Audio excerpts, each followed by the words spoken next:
Karena beliau ini termasuknya orang yang sangat dekat dengan bosnya. Padahal beliau ini orang baru. Sedangkan yang orang lama itu yang bertahun-tahun kerja di situ itu biasa aja. Kadang makan sama majikannya ini pun nggak satu meja. Sedangkan almarhum ini bisa langsung akrab gitu, bisa makan satu meja, diterima sama majikannya itu dengan baik. Oh gitu ya. Terus mau saya buktikan enggak? Iya aja. Ini aja gimana? Ini tuh dibikin ngambilnya dari tanah kuburan yang ditaruh di depan pintu, dikuburin kayak gitu.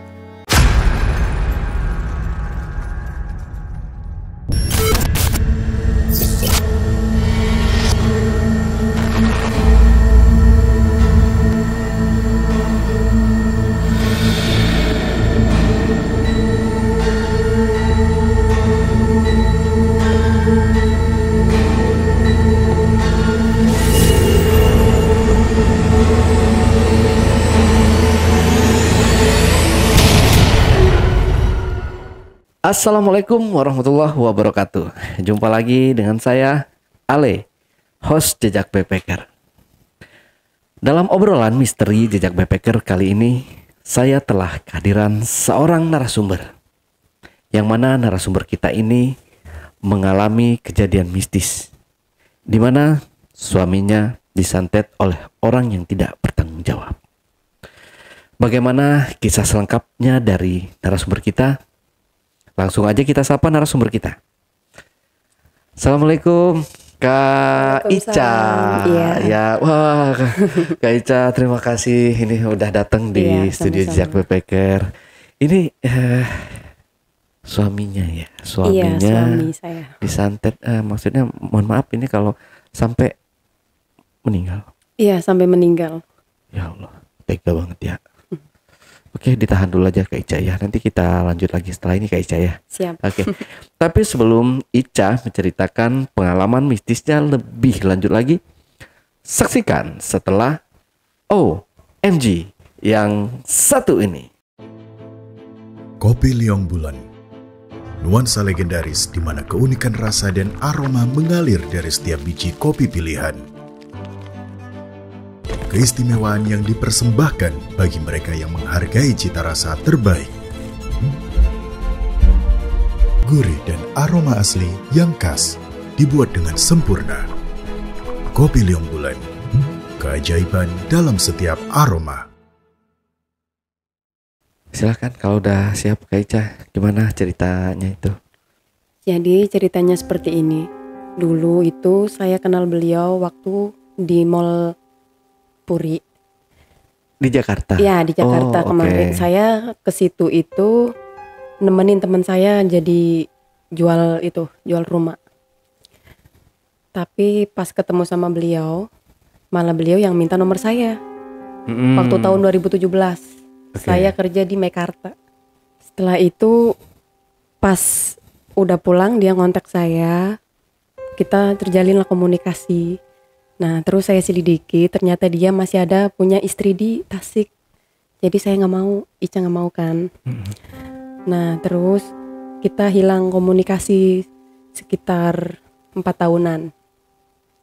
Habis itu dia datang lagi ngubungin Ica tahun 2023 Januari awal. Nah pas kebetulan Ica ini mau ke Thailand, mau kerja ke Thailand. Dia ngubungin Ica, nelpon Ica katanya mau ngejemput Ica. Nah setelah itu kita nikah, kita hidup bareng. Sejak itu kita tuh hari-hari normal-normal aja. Terus jalan 4 bulan, karena dia mungkin bekerja terlalu capek, dia tuh ngajak touring ke Bali. Ya, kita touring ke Bali waktu itu berdua. Kita naik motor kan ke sana. Pas berangkat itu kita nggak ada kejanggalan apa-apa, biasa-biasa aja. Dia juga sehat, nggak sakit, seger. Pokoknya semangatnya bener-bener luar biasa. Nah kita nyampe Bali itu tanggal 19 bulan Juli. Nah setelah nyampe sana kita pertama di Kute. Dia itu kayak biasa aja, masih sehat, masih normal-normal aja. Terus hari kedua kita pergi ke Ubud. Waktu itu sore sekitar jam 4 sore. Tiba-tiba naik motor, tiba-tiba dia tuh ngerem mendadak. Set kayak gitu kan. Dia mendadak tuh ngejerit, ngejerit. Oh, katanya kakinya tuh sakit, kayak ditarik dari bawah ke atas. Tapi itu cuma sebentar, sekitar 1 menit sakitnya tuh. Habis itu ngilang gitu. Dari bawah dia narik ke atas, langsung ke atas pinggul, tes gitu hilang. Nah semenjak itu dia udah mulai kerasa sakit. Kok ini kaki kenapa bisa kram kayak gini katanya. Kok gak biasa-biasanya. Sampai dia tuh diajak ke wisata Alas Harum, itu dia gak mau katanya. Saya stay di villa aja, takut nanti kambuh lagi, bilangnya gitu kan. Memang benar kambuh, setiap 30 menit sekali itu kambuh. Iya. Ya, setiap 30 menit sekali kambuh, mesti kaki itu langsung narik ke atas. Terus-terusan kayak gitu kan. Kita sampai nyari-nyari tukang pijet di situ, di Ubud. Sampai kalau orang sana sih kan agamanya kan itu ya, sampai dikasih kayak canang kayak dupa gitu okay. ya, katanya biar hilang katanya sakitnya. Tapi itu hanya sebentar, nggak nyampe 1 jam kita nyampe rumah itu udah kumat lagi, kambuh lagi kayak gitu. Nah setelah itu dari paginya kita langsung pulang dari Ubud itu. Kita nggak ngelanjutin perjalanan. Jadi hitungannya di situ cuma 3 hari. Kita ngelanjutin perjalanan. Ya alhamdulillah pasti perjalanan itu emang nggak kumat, nggak kambuh-kambuh terus. Kita nyebrang itu ada tukang ada tukang pijet kan di perahu itu, ada tukang pijet. Dipijet dia setengah jam. Katanya masih kerasa sakit. Terus sampai turun tuh bener-bener dia bilang, ini kaki kenapa gitu, kok tiba-tiba rasa sakit. Habis itu nyampe Banyuwangi kita nyari dokter. Kita di situ berobat, dicek lah semua itu, dicek asam uratnya, dicek kolesterolnya, ternyata normal. Sampai dokter tuh bingung, ini salah makan enggak. Bilang, paling kalau diabetes memang ini almarhum ada riwayat diabetes, cuman udah lama dan biasa-biasa aja, makan juga normal-normal aja. Terus dikasih lah itu obat anti nyeri kayak gitu kan. Tetep masih kambuh lagi. Terus kita sampai nginep di Banyuwangi itu sekitar 1 harian nginep. Dia pikir ya udah agak lumayan katanya. Minta pijit lagi kan dia. Ica cariin tukang pijet panggilan. Dipijet, dilelesin, udah enak. Sampai dia bilang ya udah kayaknya nggak bakalan kambuh lagi kayak gitu. Terus beliau ini minta ngelanjutin perjalanan kan. Ya udah kita ngelanjutin perjalanan. Terus Ica kan bilang sama almarhum itu, Ica itu ada anak di Jawa Timur di Tulungagung. Pas itu kan pas lebaran gitu, 4 hari lebaran. Ica, boleh nggak Ica mampir dulu sebentar kayak gitu kan, nengokin kayak gitu, sekalian ngenalin almarhum itu ke anaknya Ica gitu. Ya udah nggak apa-apa katanya. Terus Ica kan ngituin map, ternyata kita tuh disasarin lewatnya itu yang tembusnya ke Bromo itu, ke situ. Itu kan jalannya gelap sepi, gelap banget, terus nggak ada orang sama sekali. Ica cuman takutnya satu kehabisan bensin, sama satu lagi almarhum ini takut kumat gitu, karena di tengah-tengah hutan banget itu tuh di Semeru kan. Di Semeru itu Perjalanan sampai 3,5 jam, bener-bener di hutan kayak gitu kan. Tapi alhamdulillah beliau itu nggak kumat waktu perjalanan ke situ. Terus kita nyampe di Tulungagung. Di sana saya nanya-nanya sama mantan ini, mantan mertua. Aku bilang, "Bu, ada tukang pijat enggak?" "Kenapa?" katanya. "Ini Sun, si Koko sakit," aku bilang, "kakinya." Terus dia juga sempat manggil tukang pijat di situ, dipijit lagi kayak gitu. Sampai kira-kira udah 6 tukang pijat, tapi hasilnya tetap sama, nggak sembuh. Setelah di Tulungagung kita ngelanjutin perjalanan lagi. Kan tadi Ica ngomong, ini mau istirahat di sini apa gimana? Kayaknya udah mending kita ngelanjutin perjalanan aja, nanti kita istirahatnya di Jogja. Bilangnya kayak gitu kan. Ya udah, aku bilang nggak apa-apa. Habis itu kita ngelanjutin perjalanan lewat selatan, lewat Ponorogo, situ Pacitan. Sempet kambuh itu. Udah jalannya gelap, terus kanan kiri jurang kan, lewat Ponorogo situ Pacitan. Di situ tuh Ica udah khawatir banget. Aduh, gimana gitu. Nah, untungnya di situ ada kayak pos, cuman nggak ada orang sama sekali, cuman posnya aja kecil di pinggir jalan. Terus istirahat di situ. Ica elus-elusin kan, pijet-pijetin sedikit. Terus katanya udah aja nggak apa-apa. Ya udah aja, di sini sepi, takut kenapa-napa, ayo kita lanjut aja. Sampai kita tuh lanjut, harusnya kita belok ke kanan, kita beloknya ke kiri, ke Gunung Kidul. Nah, di situ udah pagi. Habis itu Ica tuh ketiduran di tempat orang jualan kayak gitu kan. Nah, terus almarhum ini bangunin Ica. Katanya, "Sayang, ini kakinya kumat lagi," katanya. Terus Ica bangun. Ica pijitin lagi. Aku bilang, "Gimana? Pulangnya gimana?" Aku bilang, "Gak apa-apa aja, udah enakan kok, ayo jalan lagi." Nah, akhirnya kita jalan lagi. Kita nyampe di Jogja. Terus kita nyampe Jogja. Di sana kita nginep sekitar 3 harian di Jogja. Berharap kaki almarhum itu bisa sehat lagi, bisa sembuh, gak sakit lagi. Tapi ternyata enggak. Di sana itu Ica inget pas waktu mau ngelondri baju, almarhum itu bilang, "Cincinnya Koko mana?" katanya. Gitu kan. Ica bingung, cincin yang mana? Aku bilang, "Cincin yang biasa pakai," katanya. Nah, ternyata Ica tuh lupa kalau dia itu naro cincin di saku jeans.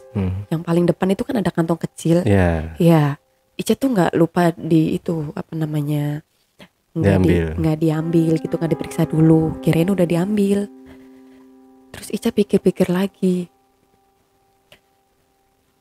itu jangan-jangan cincin apa gitu. Soalnya kan, iya, soalnya dia tuh kayak waktu Ica ngecek dan nanya lagi ke laundry bilang cincin itu nggak ada, dia tuh kayak cemas kayak gitu kan. Sebenarnya itu cincin apa gitu, cincin dari mana kayak gitu. Tapi dia bilangnya gini, nggak apa-apa, ya udah aja, kalau udah hilang ya udah nggak apa-apa gitu sih. Habis itu Ica ngelanjutin perjalanan pulang. Pas pulang kita nyampe Indramayu itu, kita di sana berobat lagi dan hasilnya tetap nihil. Ya, kakinya tetap sakit. Pekan di sana juga sempet diurut lagi. Sampai Ica tuh ngomong kayak gini, "Kok apa nggak mau nyari orang pinter kayak gitu kan? Soalnya kalau berobat, minum obat, tapi kak nggak ada hasil. Gimana kalau nyari orang pinter?" Dia sempet nggak mau kan nggak ada salahnya gitu. Itu kan cuman ikhtiar. Ica bilang kayak gitu. "Oh ya udah aja. Ada di mana emangnya kamu tahu?" tahu sih enggak, cuman banyak yang ngomong di Gala Gamba itu ada yang pinter, aku bilang kayak gitu. Banyak orang yang ke situ dan banyak yang sehat lagi kayak gitu kan. Ya udah dia mau. Di perjalanan itu ya sempat kambuh juga, sempat narik kakinya itu, bener-bener narik. Kalau narik itu dia nggak bisa apa-apa sampai kayak udah teriak-teriak kayak gitu, seolah-olah kaki tuh udah kayak mau patah katanya, sakitnya minta ampun. Terus di situ kata orang pinternya bilangnya begini, ini si Koko ini ditabrak sama setan. Oh. Iya, durinya itu katanya nancep di kaki, bilangnya gitu. Nanti jadi itu aja, dikasih air ini, dilelesin, bersama baca syahadat, insya Allah katanya hilang. Ya kita pulang lah, udah dapet kayak gitu kan, kita pulang. Tapi ternyata sama, nggak ada hasil. Ya nggak ada hasil, tetap sakit dianya. Malam-malam nggak bisa tidur, mesti malam itu nggak bisa tidur, dia teriak-teriak terus. Kadang sampai makan itu dia nggak mau sama sekali, sampai kurus 1,5 bulan itu, sampai kurus dia. Terus Ica nanya-nanya lagi ke teman-teman, ada nggak sih orang pinter di Indramayu kayak gitu kan. Lah terus temennya Ica ini ngomong, ini ada nih katanya, ada terapi sultan katanya. Oh di mana, nggak apa-apa ya. Ya nanti malam saya anter ya katanya ke situ. Siapa tahu Koko bisa sehat lagi, kakinya nggak sakit. Malam-malam tuh kita ke situ jam 8:30 malam. Kita ke situ lah, datang ke terapi sultan. Pas itu ada pasien 2 di situ masih nunggu kan. Sempet kambuh juga di situ.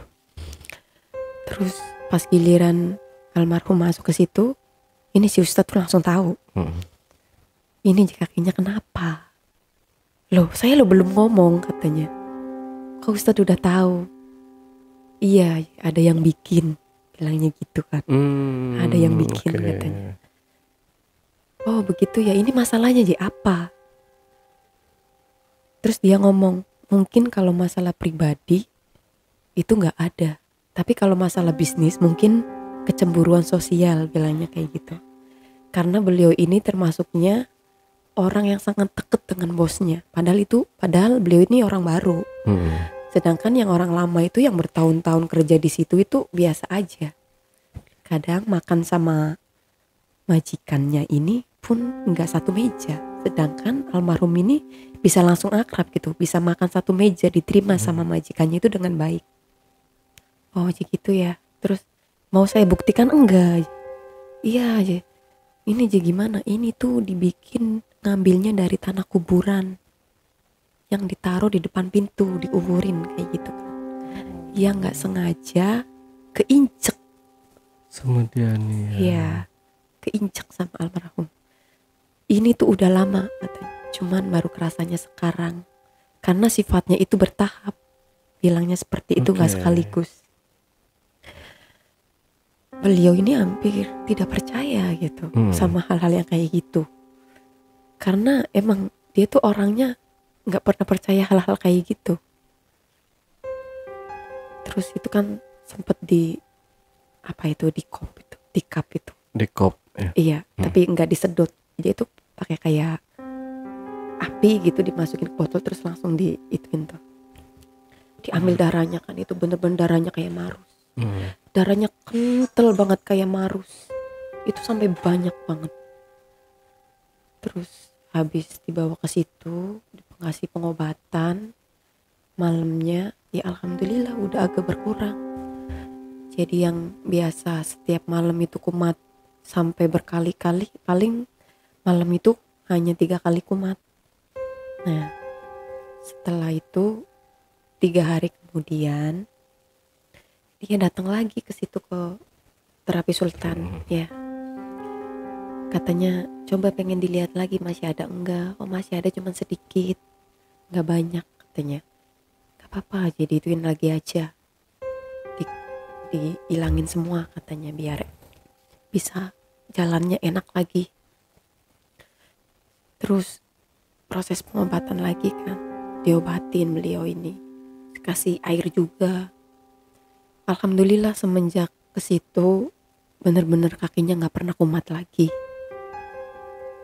Setelah itu beliau tuh memutuskan, ya udah kita pindah aja katanya.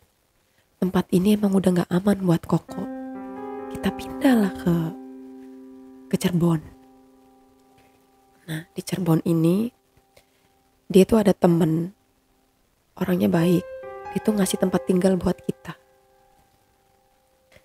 Terus pas kita udah pindah ke Cirebon, di rumah itu pertama kali malam pertama kita tidur di tempat itu, Ica tuh langsung kayak kena rep-rep gitu kan. Dateng sosok seorang cewek, rambutnya itu cewek paruh baya, rambutnya pendek segini. Dia tuh bawa ember hitam. Ya bawa ember hitam. Dia tuh berdiri di depan pintu. Aku bilang sama almarhum, sayang tolong tutupin pintunya, kok ada orang di depan ya berdiri. Aku bilang kayak gitu. Depan mana katanya? Itu di depan pintu. Orangnya cewek, aku bilang. Dia bawa ember. Cuman yang ngelihat itu cuman Ica sendiri, dia nggak ngelihat. Terus dia kan bangun, nutupin pintu, almarhum tuh mau nutup pintu. Masih ada nggak orangnya katanya? Masih. Terus berapa menit kemudian dia nanya lagi, masih ada nggak orangnya? Udah nggak ada, aku bilang, udah pergi. Pagi-paginya Ica nelfon adiknya Ica, karena kan adiknya Ica tuh ada sedikit ngerti kayak gitu kan. Ica ngomong ke adiknya Ica, ini loh, semalam Ica tuh kayak ada orang dateng, orangnya cewek, rambutnya pendek sebahu, bawa ember. Dia tuh mau apa? Aku bilang. Gini, dia manggilnya kan Aang kalau di Cirebon ya. Gini Ang katanya. Dia itu mau menawarkan pesugihan karena ngerti kondisi ekonomi Aang itu lagi gak karuan katanya. Intinya lagi kurang gitu ya. Kayak kurang pemasukan, lagi gak ada kerjaan sama sekali waktu itu bener-bener. Terus emang apa yang mau ditukar kalau misalkan saya mau?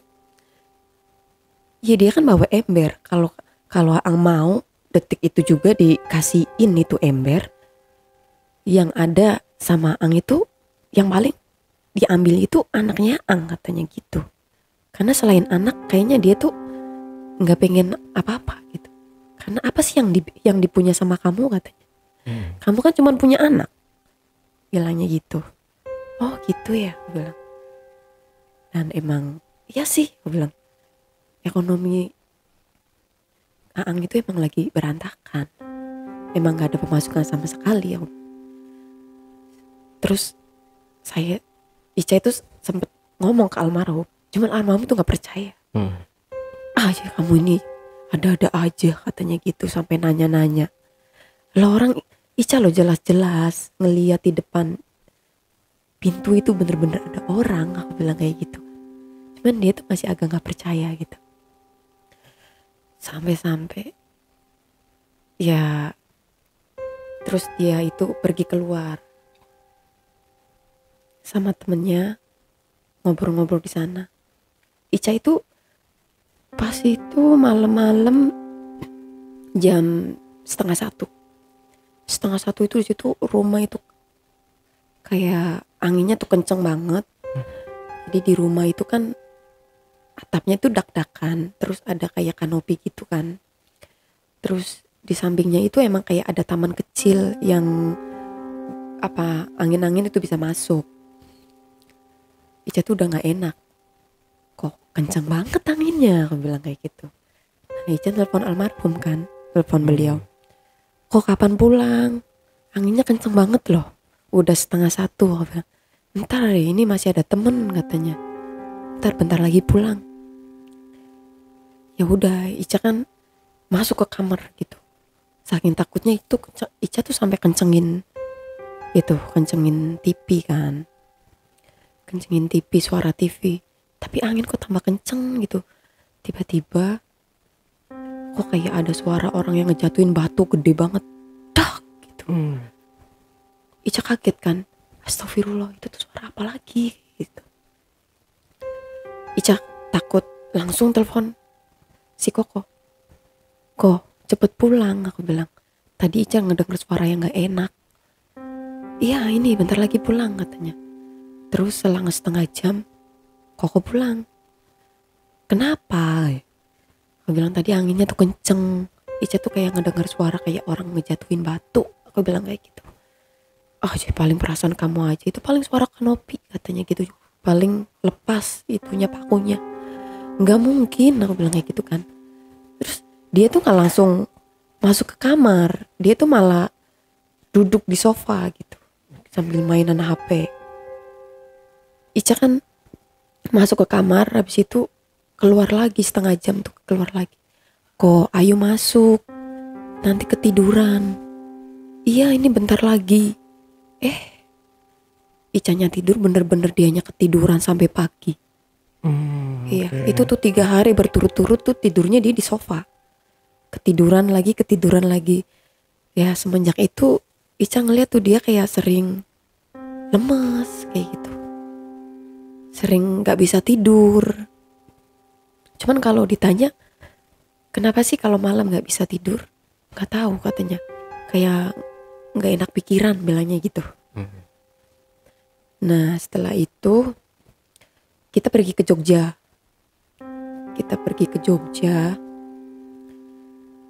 Dia tuh emang raut mukanya tuh udah layu. Kita pergi ke Jogja itu dia tumben-tumbennya gitu ngomong ke Ica, kamu pengen jalan enggak? Kayak gitu kan. Oh ya udah, ayo jalan. Tapi Kokonya sakit enggak nantinya? Nanti capek enggak? Enggak katanya, enggak capek kok. Ayo kita jalan katanya. Kita tuh jalan muter-muter Jogja, muter-muter Malioboro, maksudnya jalan di Malioboro tuh. Sampai malam dia tuh ngeluh lagi. Koko perasaan badannya nggak enak ya katanya. Mau dicariin pijet lagi kok. Aku bilang, oh ya udah boleh katanya. Jadi tukang pijet yang di depan itu yang biasa ada kayak terapi kayak gitu kan di Malioboro di jalan-jalan itu. Ica keluar hotel nyari tukang terapi itu, ternyata masih ada. Ica undanglah dia ke hotel, dipijet. Pas dipijet, oh ya katanya enak ya. Itu bagus yang mijetnya. Lain kali kalau kesini dia aja yang mijet katanya. Ya nggak apa-apa, kayak gitu. Setelah itu kita 2 hari di Jogja, kita pulang. Habis itu dia minta ke Bandung.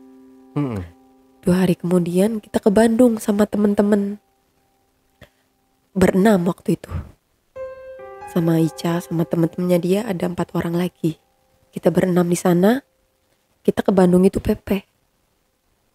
Ya almarhum masih sehat itu, masih seneng, masih nggak ada tanda-tanda dia sakit atau apa, enggak.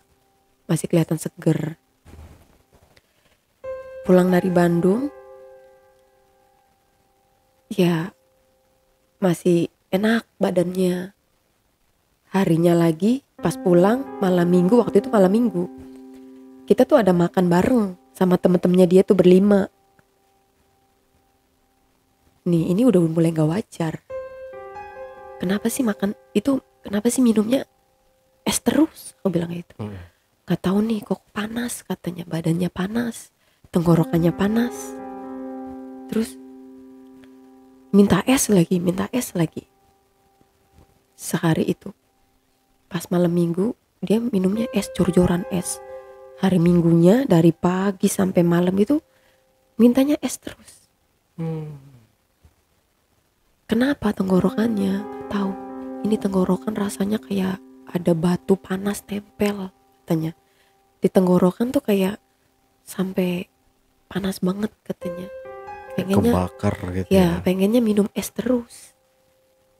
Jadi kayak ditempel batu yang panas, ditempelin ke tenggorokan gitu. Jadi sampai dia tuh paginya ngeluh, kok tenggorokannya sakit katanya.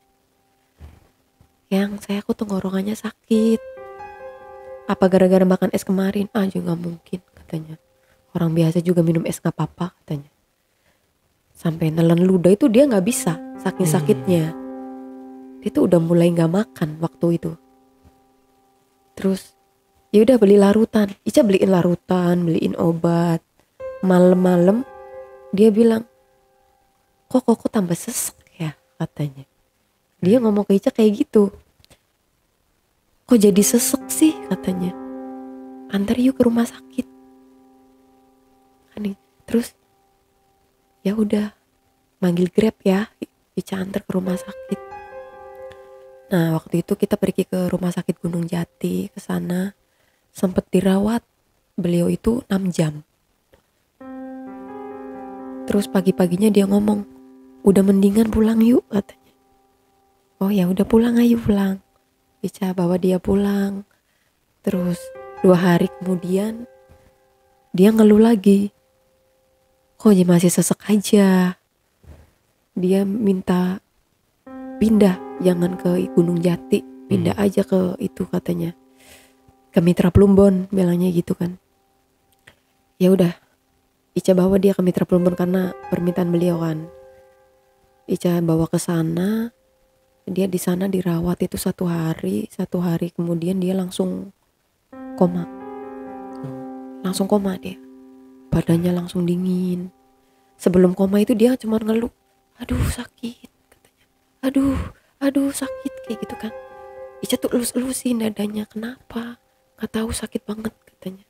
Rasanya pengen mati, bilangnya tuh gitu dia. Jangan ngomong kayak gitu, gak boleh. Apa? Bilang banyak-banyak istighfar sayang. Gak boleh ngomong kayak gitu. Bilangnya tuh kayak gitu. Terus sakit. Itu waktu itu Ica sama keponakannya dia yang nungguin dia itu. Gak lama kemudian tuh bener-bener langsung koma. Langsung dingin banget badannya. Nah Ica kan udah mulai pikirannya gak karu-karuan ini tuh sebenarnya kenapa gitu. Sakit itu dia mendadak sakit. Kok langsung koma kayak gitu. Ica kan langsung telepon kakaknya Ica, tolong sih kesini, tolong ke rumah, liatin rumah itu ada apa. Aku bilang kayak gitu. Kalau misalkan ada sesuatu tolong dibersihin, terus dibatesin. Karena Ica pikirannya Koko ini masih bisa sehat lagi, bisa sembuh kayak gitu kan. Setelah dibawa ke ruang itu apa namanya IGD, ICU, ruang ICU, ruang ICU. Dia itu sempat ngalamin koma cuma 4 jam. Setelah itu dia siuman lagi. Pas siuman dia bilang, kok Koko ada di sini gitu. Koko mau pulang. Ayo pulang katanya. Koko kan ada di sini. Koko nggak mau di sini, nggak enak katanya. Lo nggak bisa, aku bilang. Koko tuh emang harus dirawat dulu, belum apa namanya pulih, aku bilang. Nah terus dianya tidur, Koko tuh tidur. Terus kan ini kakaknya Ica ini udah di rumah yang kemarin ditempatin itu. Ternyata dia tuh ngomong, ini itu katanya ada yang ngirim sosok yang hitam. Dia itu kalau malam suka duduk di dadanya itu almarhum. Jadi kalau almarhum tidur itu dia duduk di dadanya dia. Sampai kayaknya efeknya itu sesek ya gara-garanya itu. Terus kan aku nanya lagi, kira-kira bisa dikirim balik enggak? Kalau dikirim balik kayaknya gak bisa. Kita bisanya cuman berdoa aja yang terbaik buat Koko katanya gitu. Ya udah tolong bersihin lah rumahnya, aku bilang. Pager-pagerin aja katanya. Terus dia sih nggak minta apa-apa, cuman ya udah kamu beliin gula aja sama garam katanya. Oh iya nanti Ica beliin ya, aku bilang. Rumahnya itu emang dibersihin. Terus nanya juga, ini tuh ada sumur ya katanya. Oh nggak tahu ya, Ica nggak tahu, aku bilang. Ya jadi sini ada sumurnya itu ditutup, gitu bilangnya. Sebenarnya di sini banyak, cuman ya masing-masing aja. Cuman yang bikin Koko sakit Ya itu katanya kiriman sosok hitam, warnanya hitam. Tuh yang dikirim. Habis itu rumahnya kan udah dibersihin. Dia ngasih sabuk ke Ica. Coba kamu kasihin sabuk ini buat penangkal. Mungkin almarhum ini udah ngerti sih, udah tahu. Cuman dia tuh mau cerita ke Ica, cuman dianya mungkin malu atau gimana gitu ya. Atau dia kan karena orangnya keke banget, jadi nggak mau gitu. Ica tuh takut yang namanya kayak gitu-gituan. Almarhum itu kan udah dipindah ke ruang rawat biasa. Ica ngomong lah ke dia, yang bener-bener sayang tuh punya musuh siapa gitu, yang gak seneng sama sayang tuh. Ya namanya orang hidup kan pasti banyak yang gak senengnya gitu. Dia bilang kayak gitu. Tapi kok tega banget sih kayak gitu. Ya udah sih gak apa-apa katanya.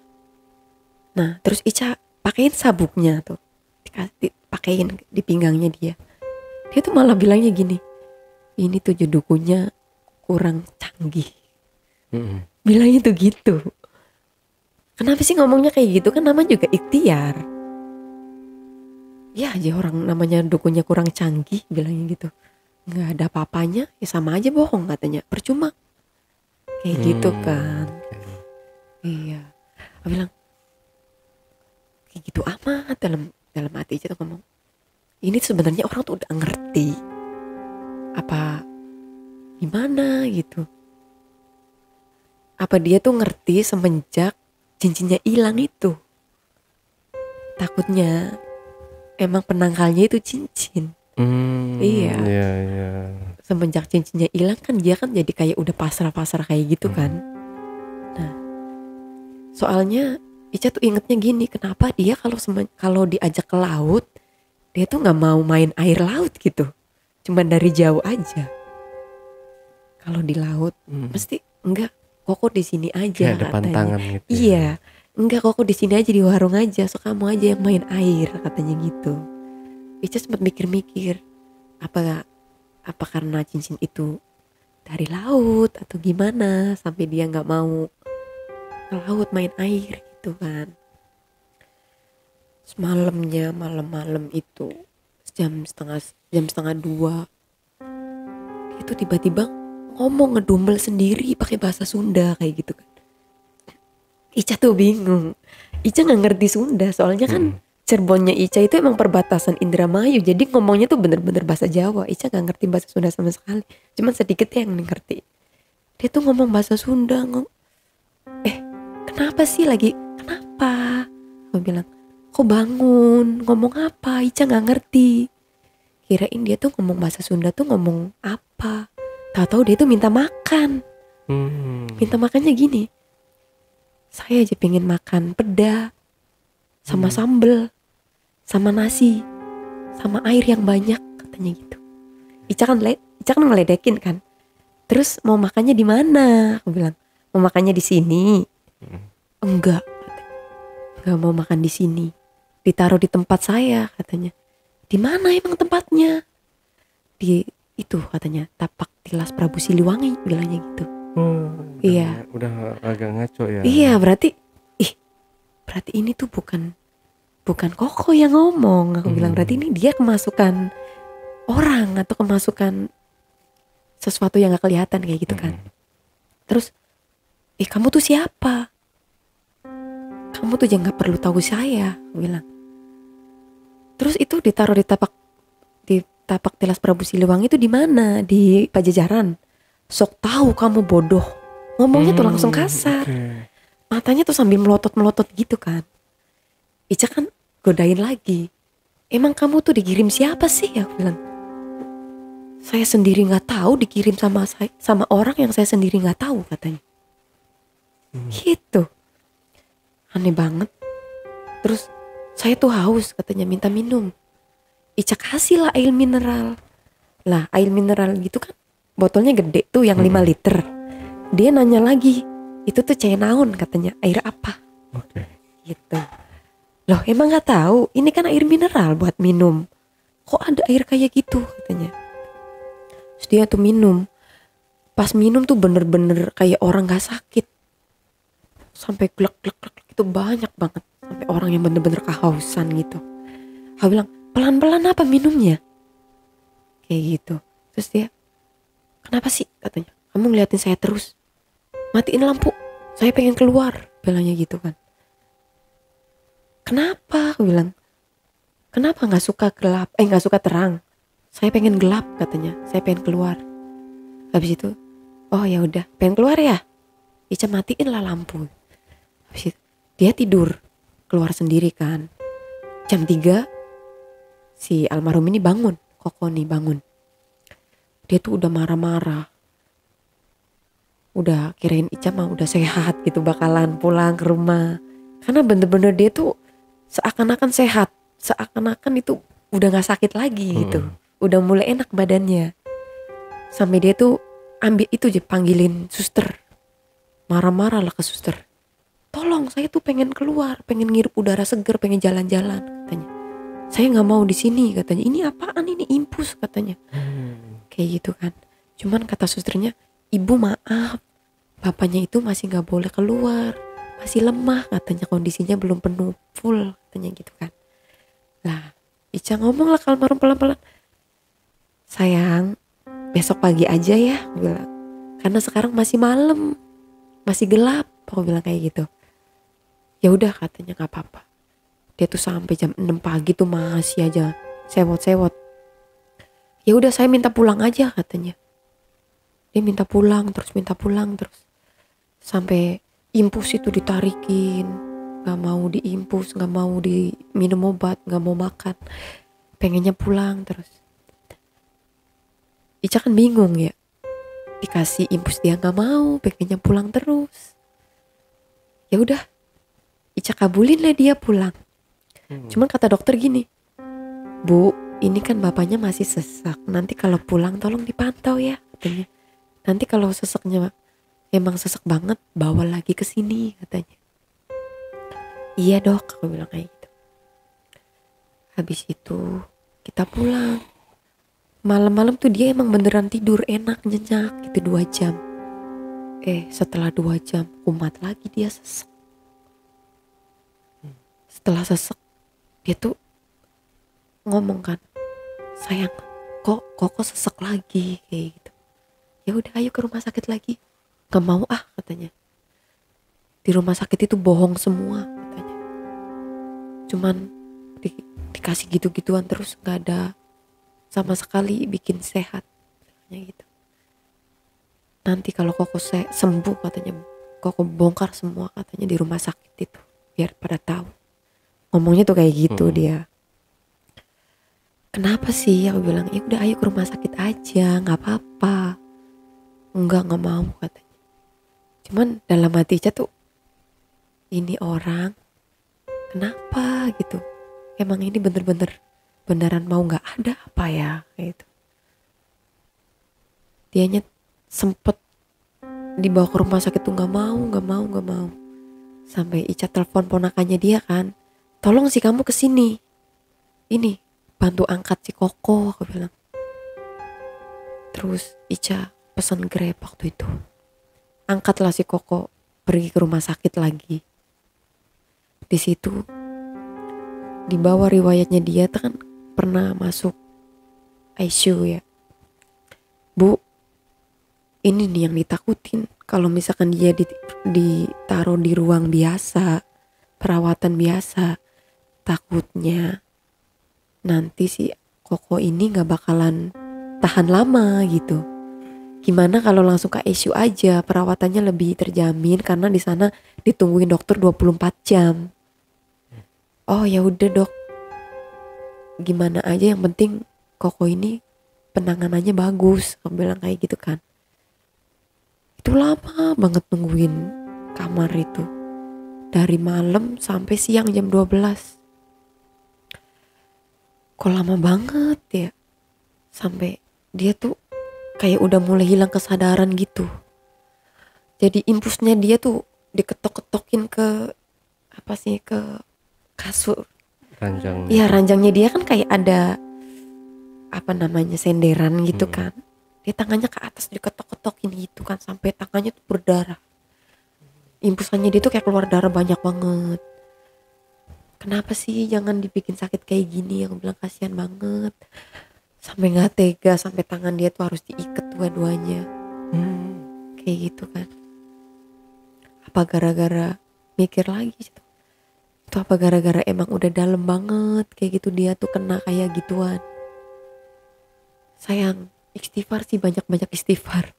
Cuma dia tuh sempat bercanda. Bilangnya harusnya istighfar, nyebutnya astagfirullahaladzim, par. Kayak gitu kan. Sempet bilang kok masih sempet-sempetnya aja sih bercanda kayak gitu. Itu tuh candaan dia terakhir kali kayak gitu. Terus dia tuh udah nyampe ruang ICU kan. Dia tuh sempet ngelus-ngelus pipinya Ica kayak gitu. Kenapa?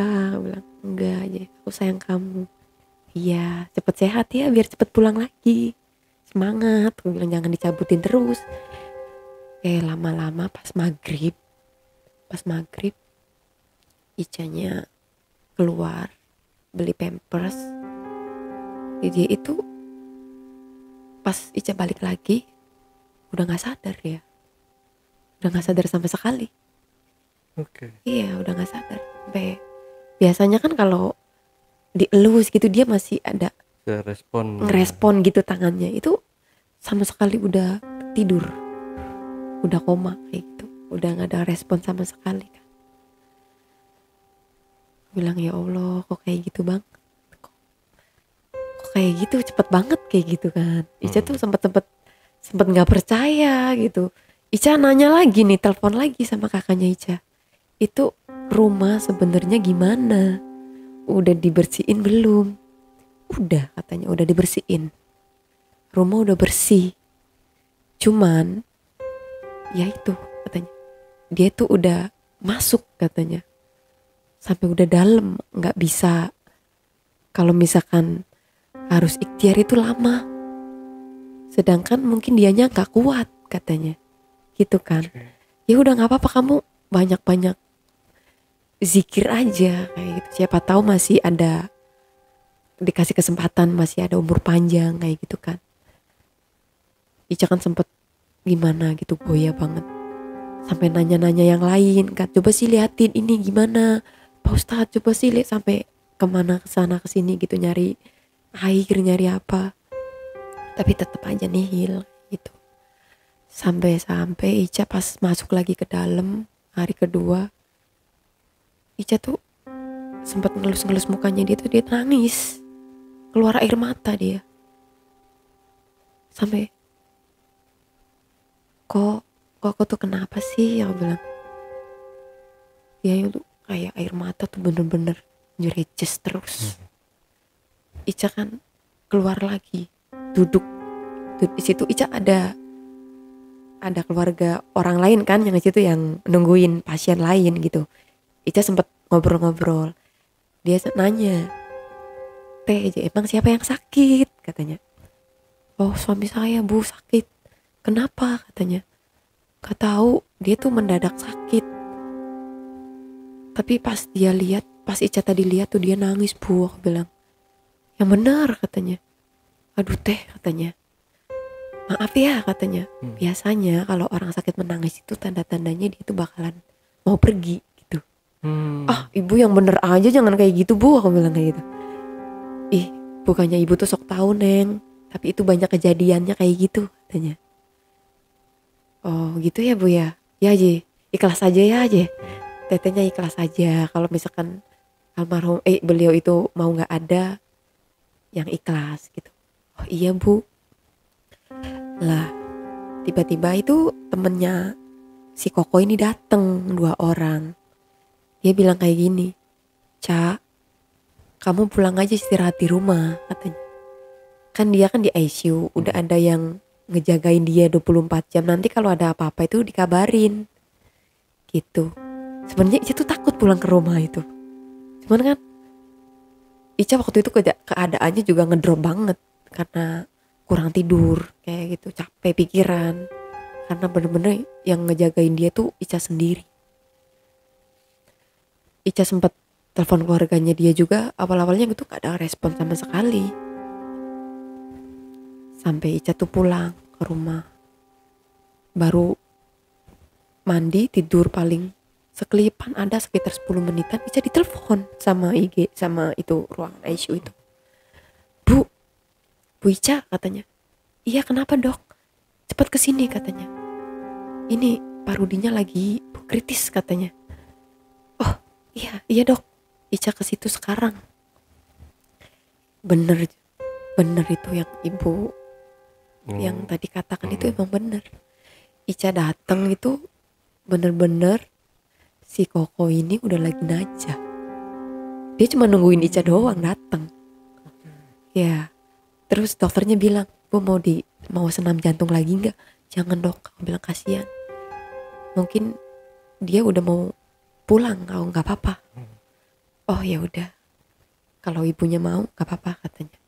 Habis itu dia ponakan dia tuh ngomong, Bu, gimana? Saya kabarin keluarganya tak? Ya udah nggak apa-apa, kabarin aja, aku bilang. Kayaknya udah nggak ada keajaiban, aku bilang kayak gitu kan. Sampai 10 menit situ, ya sampai di dokternya bilang katanya, Ibu maaf ya, kami udah ngusahain semaksimal mungkin tapi gak ada hasil. Udah gak ada itu. Udah dibilangin gak ada ya. Habis itu semua kan dikabarin semua keluarganya itu. Terus waktu aku ngomong ke yang punya rumahnya itu kan, rencananya Ica almarhum ini mau dipulangin dulu ke rumah yang Ica tempatin itu. Cuma pemilik rumahnya itu keberatan. Katanya saya keberatan kalau si Rudi katanya dibawa pulang ke rumah. Lah Ica kan bertanya-tanya, kenapa kok keberatan? Bilangnya, kenapa sih Je? Langsung aja ke rumah duka. Oh nggak bisa, aku bilang. Si almarhum ini muslim, nggak bisa kalau ditaruh di rumah duka, aku bilang. Iya, dia kan sebenarnya kan Cina, cuman muslim, kayak gitu. Oh mualaf. Iya mualaf. Oh kalau kayak gitu mah, ya udah Ica langsung aja ke itu, ditaruh di musola kan, langsung disolatin, terus langsung masih di tempat jenazah sih di situ, nungguin keluarga datang semua karena kakaknya dia mau lihat kan. Cuman Ica mikir-mikir kok kayak gitu amat, kayak gitu. Oh yang punya maksudnya Ica sama si Wan ngontrak di rumah itu? Enggak ngontrak, kita dikasih tempat tinggal di situ. Masih saudara? Bukan, temannya almarhum ini. Oh iya. Kok tega ya? Iya, cuman beliau ini nggak mau kalau misalkan rumahnya itu disinggahin jenazah gitu. Padahal kalau di muslim itu kan rumah yang ditempatin sama jenazah itu kan berkah. Iya. Iya, daripada ditempatin orang yang hajatan masih mending sama orang yang meninggal. Seperti itu kalau di agamanya Ica kan kayak gitu kan. Lebih berkah ditempatin orang meninggal. Betul. Daripada ditempatin sama orang yang punya hajat kayak gitu. Nah, Ica tuh masih penasaran kayak gitu kan. Kok bisa gitu? Ica nanya lagi ke kakaknya Ica. Sebenarnya itu yang naruh siapa sih kayak gitu kan. Oh iya, sebenarnya saya tuh nggak tahu, cuman kayaknya orang terdekat gitu. Orang terdekat siapa gitu. Nah, terus Ica kan ngomong-ngomong sama sepupunya dia ini, ponakannya dia ngomong. Terus dianya ngomong balik sama Ica, Bu maaf ya, saya mau ngomong nih tapi jangan tersinggung. Kenapa? Aku bilang, soalnya dulu mantan istrinya yang di Tasik itu, dia pernah ngomong kalau si Koko ini dulu itu kayak dulunya pernah ada ritual katanya. Ritual apa sih? Aku bilang, ritual semacam apa? Saya gak ngerti katanya. Tapi yang jelas itu kayak ritual yang goib-goib gitu katanya. Itu dia tuh minta apa? Minta kekayaan? Apakah minta pengasihan? Atau apa? Ya maaf Bu, saya kurang tahu jelas katanya. Saya dengar ini cuma dari mantannya itu emang ngelakuin ritual katanya. Ica kan balik mikir lagi. Itu tuh sebenarnya ritual apa gitu. Apakah ritual itu yang bersangkut paut sama cincin itu? Dan semenjak cincin itu nggak ada, kiriman itu gampang banget masuknya. Kayak gitu kan. Sampai kok aneh banget gitu, janggal banget. Ica tuh sampai ke Ustadz lagi. Pak Ustadz, nih Ica nih masih nanya, masih penasaran sama yang kemarin. Kenapa almarhum itu bisa mendadak sakit sampai gak ada, padahal dia kan sehat-sehat aja. Bu, ya maaf ya katanya. Emang itu tuh si bapak sering banget dikirim katanya. Cuman bagusnya bapak ini kuat orangnya gitu. Kok tega banget. Cuman yang ngirim ini siapa?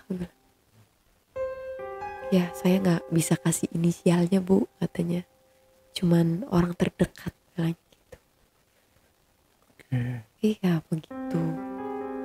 Sampai sekarang sih setelah almarhum meninggal itu ya Ica baik-baik aja sih, karena kan ngarah almarhum. Walaupun Ica yang menyaksikan sendiri ada kiriman datang, tapi alhamdulillahnya Ica tuh nggak ikut kena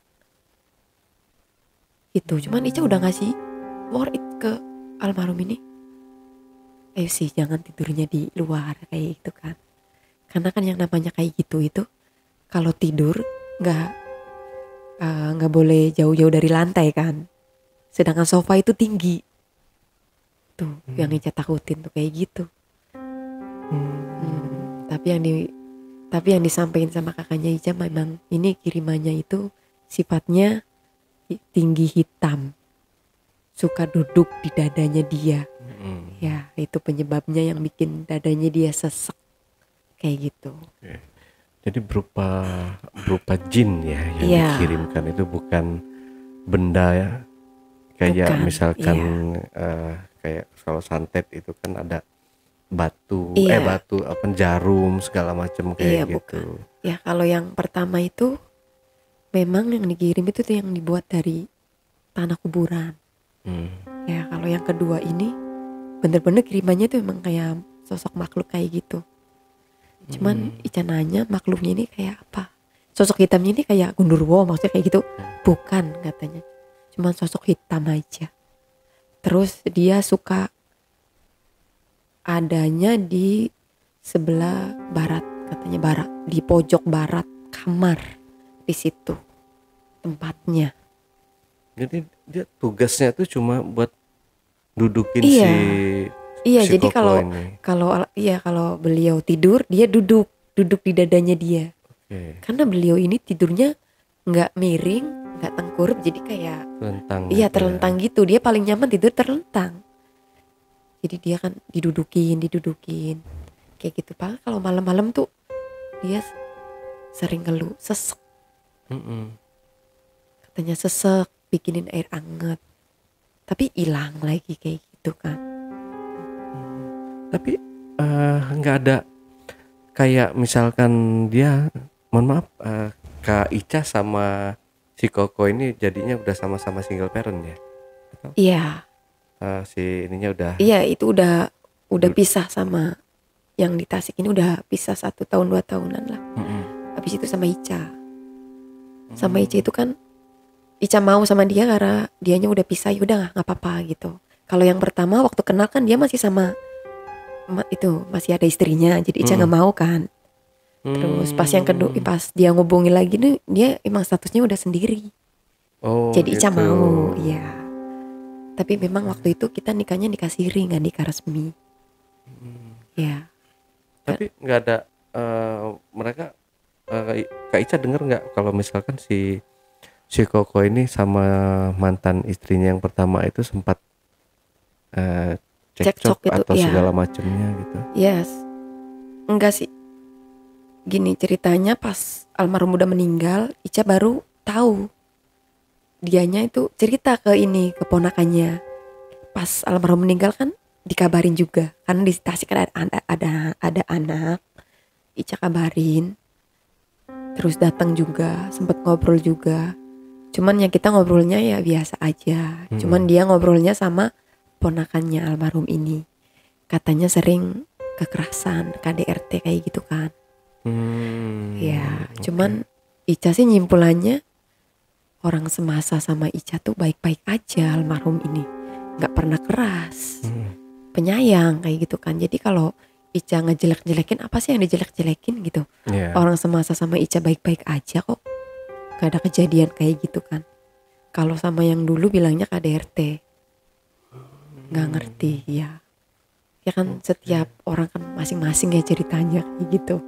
Ya. Tapi waktu dipasang ini kan kayak yang lagi viral ya, yang lagi viral sekarang ini kan ada videonya ya, di depan rumahnya kayak ditaburin tanah kuburan sama bunga mawar ya, mawar gitu. Ini sama persis kayak yang ini juga nih, yang nonton nggak sih Kak videonya? Ya di TikTok? nonton, ya nonton sih. Cuman kalau bunga mawar mah nanti mungkin orangnya ngira itu ketahuan. Kok ada bunga mawar di depan gitu. Jadi mungkin tanah yang gak kelihatan, yang sifatnya itu persis kayak tanah yang di tanah ini ditaburin di tanah lagi gitu ya. Kan kalau tanah kan gak kelihatan. Nyaru ya. Jadi emang itu masangnya itu tanahnya itu di depan pintu, karena pas depan pintu rumah itu langsung tanah. Bukan kayak di sini ya, nggak ada tanah. Enggak. Kita kan di kampung ya. Beda kayak di kota. Betul. Di kota keluar langsung jalan. Nggak ada tanah, tahu-tahu banjir. Iya.